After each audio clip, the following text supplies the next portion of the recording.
Tonight, Mississippi families who have loved ones suffering from a severe illness are demanding Mississippi Governor Tate Reeves call a special session of the legislature for medical marijuana. Brittany Clemens caught up with one of the families to learn why. Christine Lofton wants Mississippi Governor Tate Reeves to hurry and call a special session to pass a bill that would allow medical marijuana in Mississippi. They should not be denied medication because of the state they live in. The medical cannabis bill would help her son Brian, who has mitochondrial disease, which is a group of disorders that affects the mitochondria from producing enough energy for its organs to function properly. This can cause a range of symptoms in a person, but for this 16-year-old, the disease causes him to have chronic seizures. So a good day would be just a few little brief seizures where he just kind of zones out for a minute or so. And a bad day is going to be hundreds of little ones to where he can't, he's unable to eat or drink anything all day, which causes other problems, which lands us in the hospital. She's doing everything she can to keep her son comfortable as he lives with an incurable disease.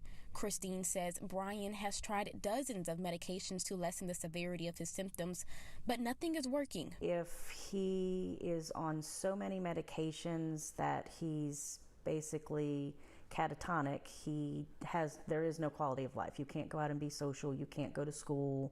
While the seizures aren't painful for Brian, they do have life-threatening effects.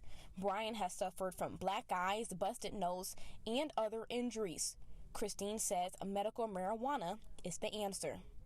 We've tried CBD oil because that's legal, but for people who have such complicated seizures, it's not enough. So it's not about getting high, but it's just about getting enough to get your brain in sync to where you're not seizing all day long. According to the draft legislation, in order to use medical marijuana in Mississippi, a person must be diagnosed by a physician and have been issued an ID card from the Mississippi Department of Health.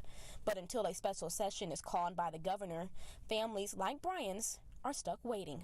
We really, really need the governor to get up and do the right thing and give us the opportunity to give Brian and all of these other kids and adults a better quality of life. I spoke with Mississippi Senator Sen Blackwell this afternoon, and he says there are enough votes from both the House and the Senate to get this bill passed. He says he expects the governor to call a special session within the next 2 weeks so the bill can be passed before the end of the year. I'm Brittany Clemens reporting.